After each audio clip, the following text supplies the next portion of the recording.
From 1973 to 2019, no one has occupied more real estate in the average American's nightmares quite like Stephen King. Whether it be Pennywise lurking in a sewage drain, Danny Torrance wandering around the Overlook Hotel, or a buried loved one emerging from the woods in Pet Sematary, Stephen King has most likely found a way to creep you out. With 60 books written, one soon on the way, and film adaptations still in the works, it's safe to say that the master of horror isn't going anywhere. I'm Dan Drake, and this is why Stephen King... Did you hear that? What?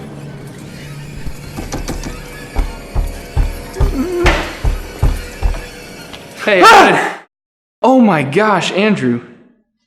How did you get in here? We don't have to talk about it. We can move on to the video. Wait, did you hide in the vents? We don't have to get into it. You did, nope, didn't you? We don't. How long were you in there? Well, what day is it? The 28th? Okay, look, here's what's important. I've been hiding out in here, undisclosed amount of time, waiting for you to make a video because you've been making these videos without me, and I find that kind of rude and inconsiderate, seeing that we're brothers, and, I have a lot to add. We don't have to get into it. I have to stop you before you make a video about how Stephen King is great just because he's scary. Why else would Stephen King be great? Well, Stephen King is great, but it's not just because he scares you, it's because he knows you. I knew there was a smell. That's not important. Okay, so to explain what I mean, we need to first break down why Stephen King hates Stanley Kubrick's version of The Shining. Okay.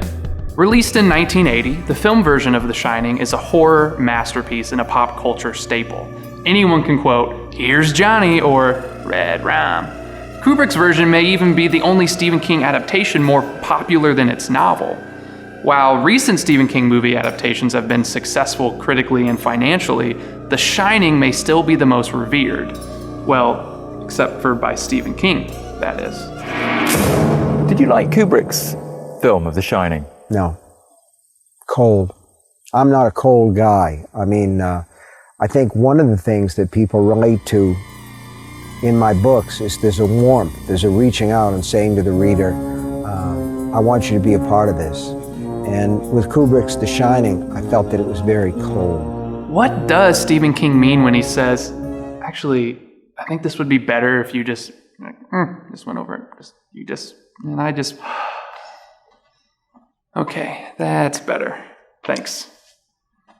So what does Stephen King mean when he says his story is warm, whereas Kubrick's is cold?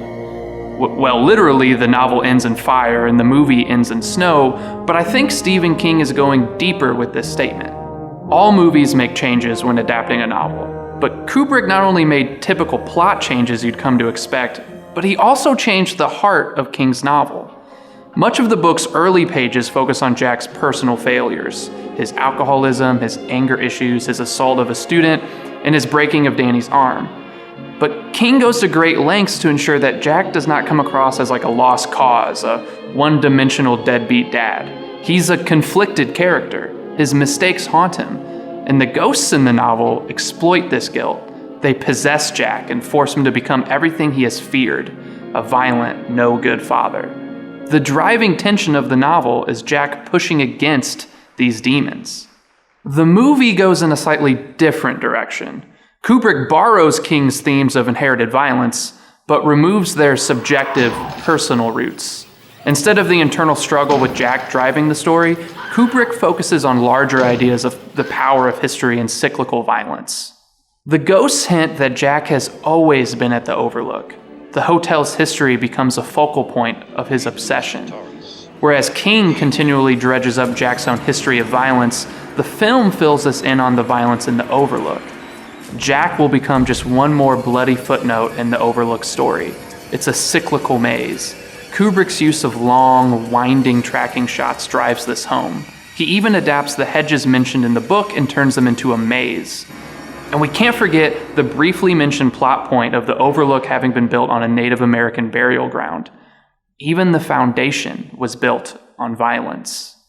The novel is a personal story about a dad struggling to overcome his past mistakes and provide for his family, something anyone could relate to, while the movie is a detached, ominous descent into madness about the cyclical nature of violence that's nearly impossible to escape. In one, the violence is subjective and personal, whereas in the other, the violence is objective and systematic. In his introduction to the 2001 edition of The Shining, King writes, actually, Dan, do you have the book on? Thanks, you're really good at this. So, in the 2001 edition of The Shining, Stephen King writes in the introduction, "The decision I made to try and make Jack's father a real person, one who was loved as well as hated by his flawed son, took me a long way down the road to my current beliefs concerning what is so blithely dismissed as the horror novel.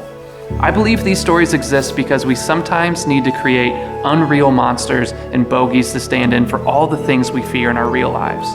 The parent who punches instead of kissing, the auto accident that takes a loved one, the cancer we one day discover living in our own bodies." Right. The otherworldly horror is a stand-in for the horror of life. Exactly. His stories are about everyday people with everyday worries, anxieties, and fears placed in extraordinary situations. His otherworldly concepts only work as well as they do because they are grounded by characters that are true to life, revealing the best and worst of what it means to be human. I mean, Pet Sematary is about a father who's unwilling to let his kids experience the sad reality of death. The cat dies, and instead of breaking the news to his daughter, he finds a way, spoiler alert, to bring the cat back to life out in the woods. He tries to shield his kids from the pain of this world, but ends up prolonging their pain, even resuscitating it. And Carrie is really just about a girl struggling with changes in her body and wanting to be well-liked by her peers. Ghosts, zombie cats, and telekinetic vengeful prom queens are creepy, sure, but that's not really what scares us. What scares us is the thought of confronting our mistakes. We're scared of the permanence and irreversibility of death. We're afraid of not being accepted or liked. Stephen King knows this and exploits it to tell great stories.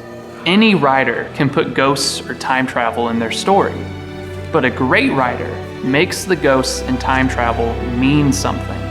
Stephen King doesn't simply pack his stories with creepy imagery or imaginative conceits for their own sake.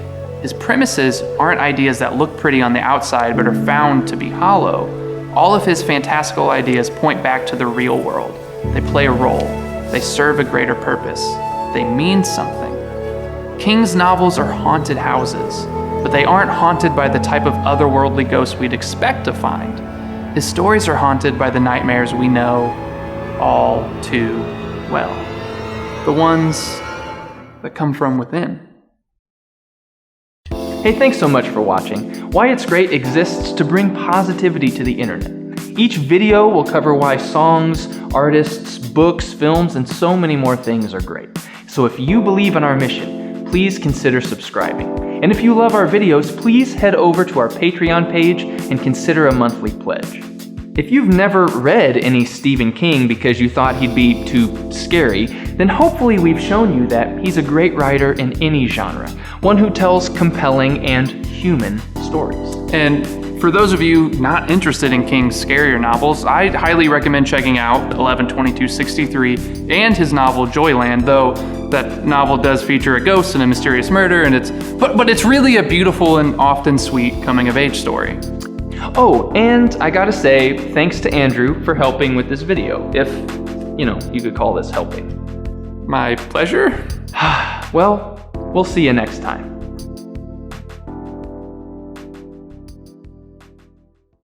Oh, can I get a ride home?